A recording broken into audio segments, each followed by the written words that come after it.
Welcome back to Farm and Hammer, everyone. In today's video, it's going to be a little bit different. I'm going to be talking about Greg Judy, which I'm sure all of you have heard of. If you found this channel, like I said, I'm sure you found his. So, actually, we have a big problem. You guys know I have these small bottle caps here. This thing right here is not mine. That is a big, well, not big, but that's a half Dexter Hereford bull. That would be the neighbor's. I don't know what he thought was in here, but these are not heifers ready to be bred. He's got to get out of here. I am not paying to feed a neighbor's animal. At least I hope he's pretty gentle. I would imagine so. Guys, that bull there is almost a year old. These are 5 months and they're about as big as he is, so if that tells you anything, he's pretty small. But anyway, sorry guys, got distracted by him. But anyway, like I said, I'm going to be talking about Greg Judy. The reason why I'm even making a video like this is because at least in every video I post, there's always one comment of someone saying you should farm like Greg Judy. Sometimes they're a little bit more harsh about it, but for the most part, there's always someone that says either check out Greg Judy's channel, or someone being a little aggressive and saying I'm farming the wrong way, I should be doing it like Greg Judy, which is fine. But I just thought I'd make a video explaining why I'm not farming like Greg Judy, kind of my reasoning behind it, and where I want to end up eventually. So the first thing I want to mention before I even say anything is I have nothing against Greg Judy. He's a great guy. He's a very smart guy, and I know he definitely has quite a big reputation in the agriculture industry, especially now after he started a YouTube channel. I've known about Greg Judy for at least 5-6 years. I've taken some grazing school classes and his name was always brought up. I've read one of his books, and I've known about Greg Judy for a while. I was actually subscribed to his YouTube channel when he just had one video up, and that was like, I don't know, it was talking about some upcoming grazing school. That was way before he was actually posting content on YouTube. So I've known about him for a while. I'm glad he's starting to post a lot of videos. I say starting, he's been doing it for over a year now, but his channel is blown up. He's got like 40,000 subs. I'll put the link to his channel in the description if for some reason you haven't found him. But yeah, he calls himself a regenerative rancher, which I would agree with. All of his practices show that, and definitely knows what he's doing when it comes to rotationally grazing and mob grazing. So like I said, he's a great guy. He knows his stuff. There's basically nothing that he says I would really disagree with. There are a few things that he says that I struggle a little bit to agree with. Not really agree with, but number one being he always says, see if you can rent land. It's way cheaper, which it is in the long run. To rent land, it is much cheaper, but the issue is finding it. As you guys know, we are both located in Missouri. Around here, if you can find rented land, it's like winning the lottery. All the land that is available to rent has been rented up. Like I said, if you find some, it is a very rare occasion. For someone trying to start a farm, it's especially hard to find someone that will rent to you because first of all, you don't have experience. Yes, he does mention custom grazing, but once again, that requires some kind of land, which is ridiculously hard to come by. So if you have a lot of money and you can buy land, hey, sure, go for it. But for the average person that doesn't have a lot of money, renting land or buying land is a big problem. Luckily for me, I'm on my dad's farm. He rents me 50 acres to run these calves on. And I also have some cow-calf pairs on a different property, but rented land is, first of all, super hard to come by. I know it is great if you can find it, but it is super hard to get. In his portion of Missouri, land is a little more common to come up for rent because he's kind of in the middle of nowhere. Where we're at, it is big cattle country and there are cows everywhere, and farmers everywhere means there's not much land available. So land doesn't come up for sale often, and it definitely doesn't come up for rent. So for those of you wondering why I don't rotate my calves every day or super often, at this point they're getting rotated between about 4 to 5 fields. They're getting rotated every 6 to 10 days, depending on forage, of course. You can tell in this field they've got plenty of pasture. This is a 6-acre field here, split up by electric fence right there. They were just on that cleaner field over there, but there's plenty of pasture in here, and a lot of Bermuda grass starting to really grow, but fescue Bermuda grass and of course some ladino clover, but that's the kind of pasture they're on. So there's a few reasons why we don't rotate even the big cow group super often.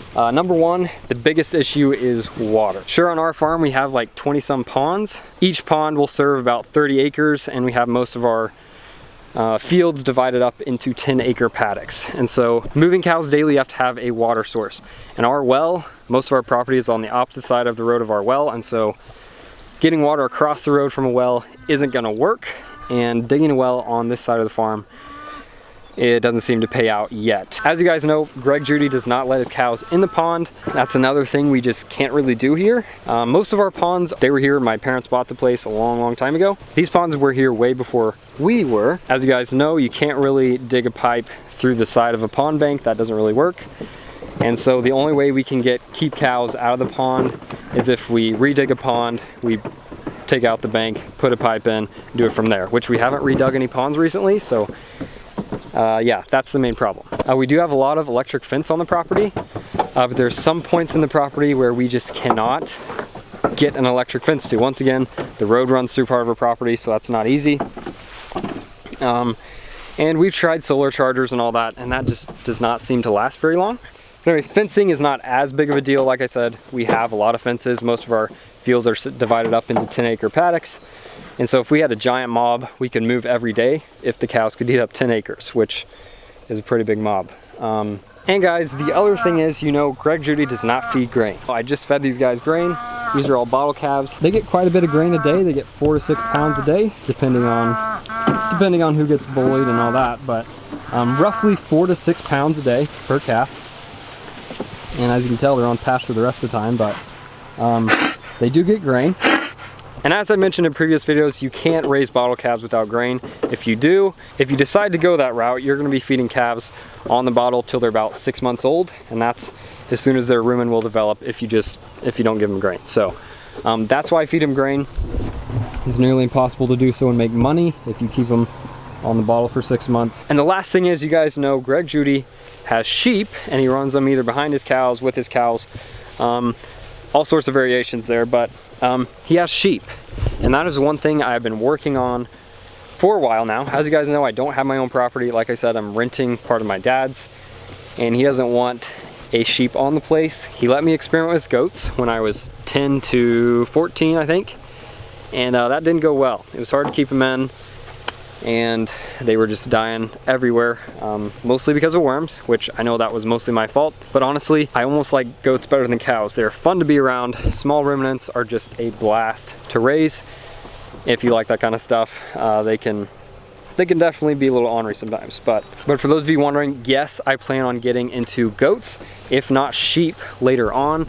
I was hoping this year, but it may be the beginning of next year before I get into sheep or goats. Once I get some sheep and goats, I will start incorporating them into the whole rotational grazing program, and hopefully we can cut back on wormer and eventually get rid of wormer completely. But at the moment, these guys are getting wormed so they don't get skinny. They don't struggle out on pasture. For everyone that says you should run beef cows instead of bottle calves, yes, you are right. Beef cows definitely make more money, although I did great on these guys last year. Beef cows definitely make more money. There's a lot more profit in it. There's a lot less labor in it, but there's also a much larger initial investment, and that is something I don't have. These guys, I can buy them and pay for all their feed and milk, get them weaned for about 250 bucks. And at that point, they put on a lot of weight on pasture, but if I bought a cow's gonna run you $900 to $1,200 for a basic commercial cow. I've got about 10 grand in these 40 calves. I would have 10 grand if I spent that on beef cows. I'd have about 9 to 10 cows. And as you guys know, it takes about 3 years of calves out of that cow for it to pay for that cow. So it takes about four years until you start making money on a beef cow.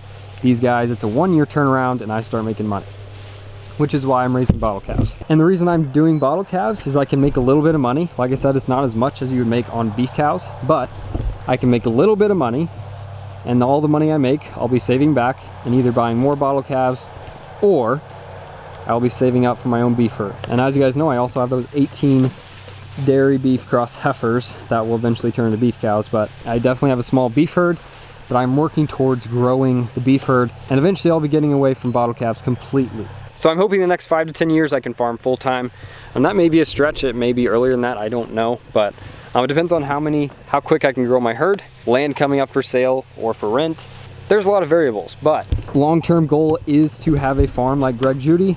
Like I said, I don't know if it'll be sheep, I don't know if it'll be goats, but it'll definitely be cows and one of the small ruminants being grazed out here together. That is the long-term goal. If you guys want to see me head up north to Greg Judy's farm, let me know. I plan on doing that hopefully this fall and doing a little interview and tour with him. Anyway, I appreciate you guys watching. Thank you for tuning in. I'll have another video out this Wednesday. And with that being said, thank you for watching, and I will see y'all next time.